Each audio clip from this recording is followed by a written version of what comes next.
The world nowadays is full of networking opportunities, isn't it? And we often hear that the only way to get ahead is through networking, through a full diary of contacts. How many times have you had a business card thrust into your hand by a more or less complete stranger who you have no interest or inclination to even speak to ever again? And yet, it is true that most friends and even future life partners are met through other people. Business opportunities and job prospects come up because of personal contacts, which means that in order to get ahead, in order to be successful in life, you need to have a social network. Problem is, how do we connect to other people in a meaningful way? How do we turn vague acquaintances into friends and contacts into partners? I can tell you how you don't do it, through virtual social networks. They might make you feel as if you are connected, but there is nothing that can replace the personal contact. To truly connect, you need to experience things together in the real world. Think about it.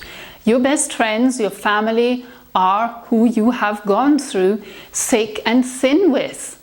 They are the people you love and trust most in the world. I used to find it hard to take that first step of reaching out to people. So when I first went to Ireland, I was amazed and, I must admit, a bit envious to see how easily and effortlessly the Irish people would start talking and connecting to a complete stranger. How do they do this, I wondered. Now, I of course know that this is a skill that has been honed for centuries and passed on through generations.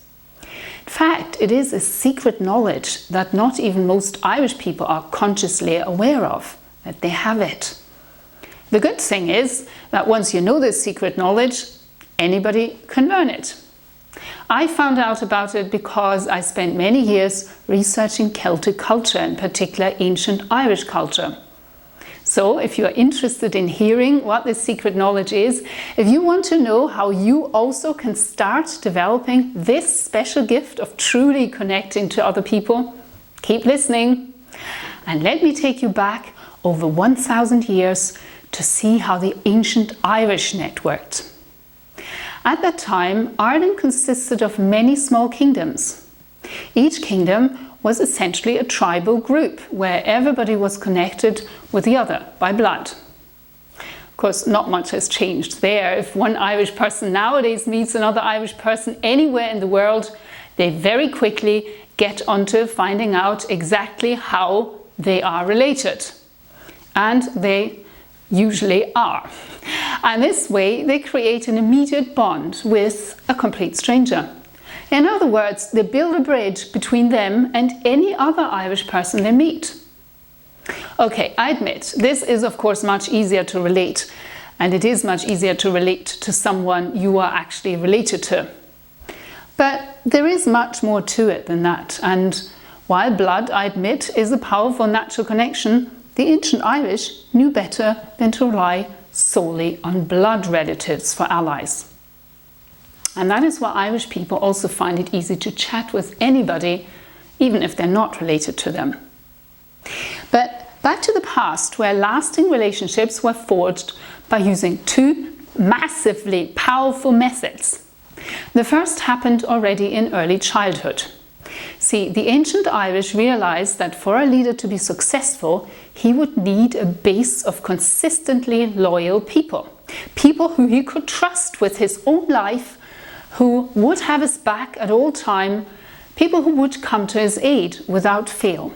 So any boy of high rank was fostered out to another family. That way he would grow up with the other children of that family. His life would be forever linked with these children. And in early Irish law, foster brothers were considered no less than your real siblings.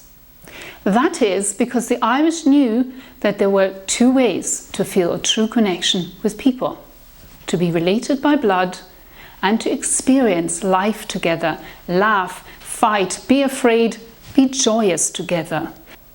This is what creates meaningful relationships. This ensures loyalty and connection on an emotional level, which is always more powerful and lasting than relationships based on a sense of duty. A wonderful example for how this system worked is in the ancient Irish epic Táin Bó Cúailnge, the cattle raid of Cooley. And in it, Cuchulainn, the biggest and most famous of the Irish heroes, is single-handedly holding up the army of the Connachta. That was the most westerly province of Ireland. And Cuchulainn is doing so by doing one single combat after another, defeating every single one of the warriors pitched against him.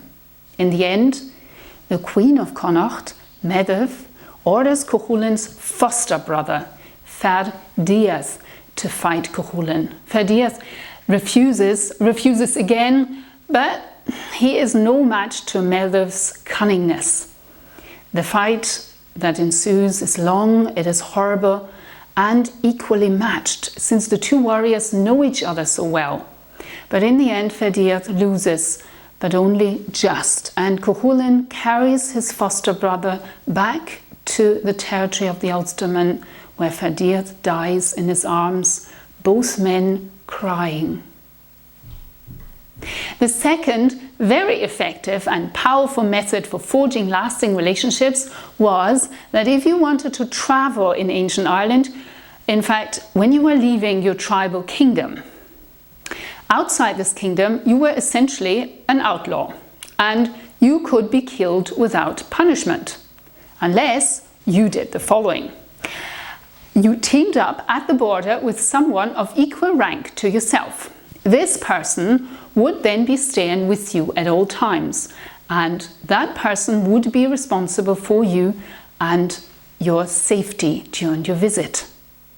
You can imagine that this kind of arrangement would build strong relationships, right, between strangers, because it was based on mutual trust and responsibility. Because of course, the next time you went to this particular kingdom, you'd be looking for your new friend, right? And he would of course do the same should he come to visit your territory. This way, the Irish got lots of practice in dealing with complete strangers. They also learned how relationships were forged, which was by spending time with the other person and really getting to know them. And the mutual benefits from that would arise from this arrangement. Wouldn't you like to have such friends and allies? I would. The question is, how do we develop social networks that work? I mean, how do we cash in on this social capital? How do we build up social resources that we can draw upon? The ancient Irish knew that these things do not come by themselves. You need to consciously build your social connections if you want to increase your social capital. This takes time, and because these relationships need to be able to develop. And they also need to be based on mutual trust, on a sense of responsibility for the other person. In other words, there has to be a strong emotional component. For that to be present, you need to share experiences over a period of time. Is it worth the effort? Well, it has been shown that people with strong, well-developed social connections are happier and that their lives work better on every level. In fact, they even live longer. Because even in our modern, highly individualistic society, we remain at the core tribal creatures. We're not that different from the ancient Irish. We do feel safer and more connected and successful when we are truly connected with the people that we interact with on a daily basis. So let me ask you, do you know your colleague's story? Are you on speaking terms with your neighbors? Do you ever chat with the local business owners when you shop in their stores? If the answer is no, then ask yourself, why not? Of course, if you go into a first encounter with another person just thinking, what's in it for me? The result will not be overly positive. People have a very fine-tuned insincerity detector, and no one likes to be used. But If you take a sincere interest in someone, regularly building upon the relationship with them, you create a sense of mutual respect. So make it a habit to talk to people wherever you go. It does not have to be a deep philosophical discussion. In fact, most people would find this weird at a first meeting, but everybody wants to be noticed. Everybody wants to be seen as a person.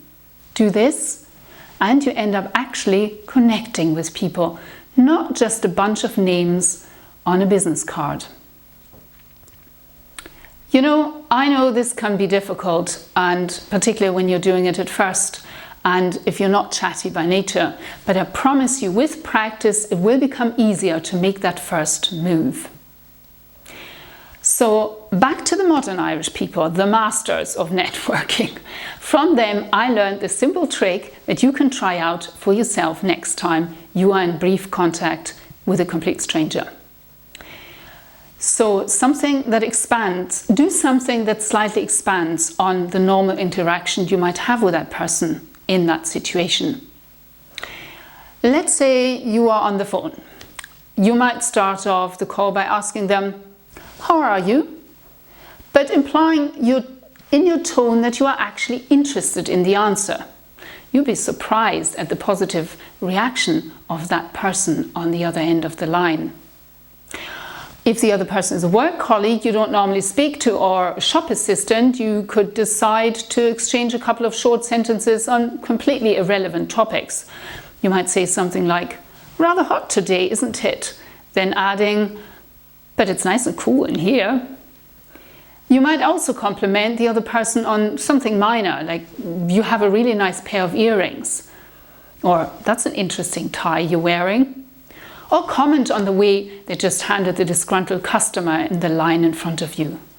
"I'm impressed how well you handled that situation right now." The content doesn't really matter as long as it makes them feel noticed and appreciated. Then smile and bid them goodbye. And when you next meet them, you can greet them with a slight sense of familiarity, or maybe just saying, "Hello." Let them make the next move, open a conversation if they want to.